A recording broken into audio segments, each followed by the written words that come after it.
Well, Richard and I have talked about this all week. Is that it's the World Series people will forget because they haven't been watching anyway.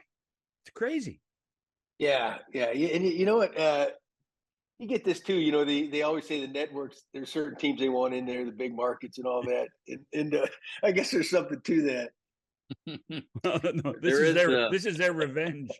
Yeah, no, there is this year. This is it's the least watched World Series by a lot, and every game has been less watched. It'd be interesting to see if the clincher changes. But John, when you were coming on to something I sort of wanted to run by you regarding the Rangers. They're for so long, like in baseball, like the conventional discussion is like pitching and defense wins World Series.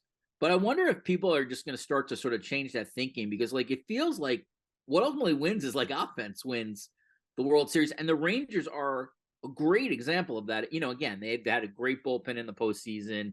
They obviously, Montgomery trade was awesome, but like this team is just basically bludgeoning everybody, and that's why they're on this run. So I don't know, dude. Like, do we got to start thinking a little bit, maybe differently about like what maybe wins in the postseason these days? Well, you got a good point there, Richard. But if you think about it, Texas, one thing, and I was listening to somebody the other day even talking. They beefed up their defense. They improved their defense, over the offseason, or that was a focus anyway. And you look at it, they got a really good defense. And of course, then they went out and they tried to add to their pitching staff. Baldy and some of those guys, and then they had some injuries. So that was kind of their focus. But you're right. It's they've been slugging their way to the top, so that. I look at it just the other way, because I thought Arizona, I thought, after that, I watched the first couple games and I thought, Arizona has too much pitching for, for Texas. I really thought that, with the starters and then even in their bullpen. And in Texas, as good as their bullpen's been, there's always that, gosh, when's it going to collapse, because they're, they've struggled throughout the year. But, it is. It's been a slugfest. The teams that are winning. And then I don't know if they're going to rethink it. But because I think in order to get there, you still have to have those key things. You got to have pitching in defense. What the Blue Jays had this year, remember? Well, we'll get to long that. ago. Yeah, feels like forever. But I also thought that, and I think a lot of people did, that Texas would not be the same without Garcia. And all of a sudden, I mean, the first 3 innings of Game 4 were fireworks. Fascinating that they basically made the hurt. He must be more hurt than people think, because to eliminate him completely from the rest of the series to me was very very cryptic, don't you? Yeah. When I saw that, those obliques. So when guys get those, I mean they're out for quite a while. So they must have figured there's no way that he can do that. But it's funny how. They got that mojo going too, There's guys on the team that are going to step in, and the big boys, stepped up. Simeon finally came cut loose a little bit. He'd been so good, but he'd been absent from the playoffs for the most part. When I saw that, I thought, but I think they got enough games under their belt, and then that win last night. Scherzer, I'm not so sure that's a big deal, because Scherzer's been a question mark anyway. He's getting old, and he hasn't been that effective. Let's say anyway. Well, we're not going to get to Game 7 anyway. I mean, you're right. It's not going to get there. So, right, it won't be effective. Never say never. Never say shit. No, I know. As a guy who lives in San Antonio, you see everything that goes on in Houston baseball wise. It's in the Metroplex. Notice how the Metroplex. That's what they call Dallas. The Metroplex. The Metroplex. Would there have been a ton of pressure on the Rangers after all the success the Astros have had the last few years? Yeah, I think so. And plus, you see all the money they threw into that. They had a beautiful stadium to begin with down there. Then they built that one to compete with Jerry's World over there with the Cowboys.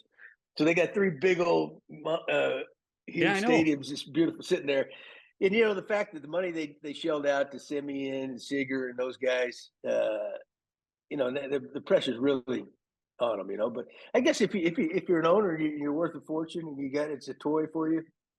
Why not? But yeah, Houston if you look at it, Houston's been the team in baseball. I mean,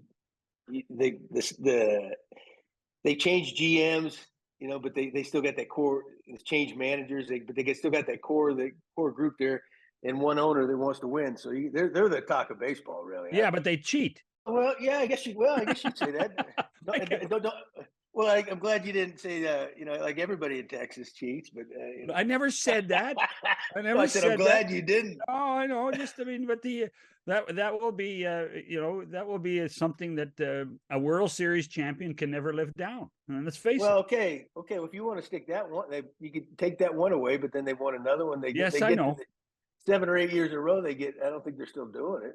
Yeah, this is the thing with the Astros, and trust me, I have no sympathy for the Astros, but you got to admit, like their level of success and sustained success is unbelievable. And then John, I said John, just to John Gibbons, not John Shannon. The thing is, like, they gotta live with the fact that they got caught. And in some ways, John, the fact that people will always associate them with that scandal probably is unfair, because I don't think you could win this long just off that one scandal. You know what I'm saying? Like, the organization is unbelievable, and they got to own it because it's self-inflicted.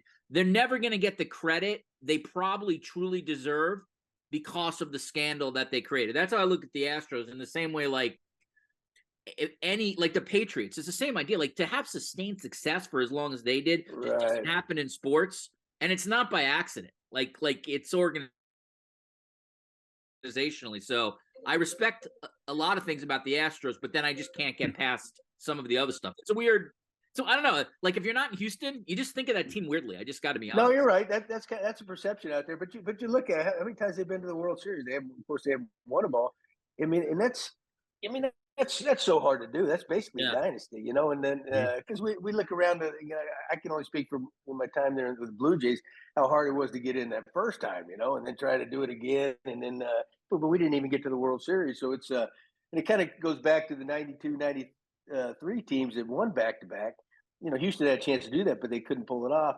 But the fact that they're there year after year, there's not a letdown, or but they got such a good core group of guys that are good, hard-nosed baseball players, and you know what?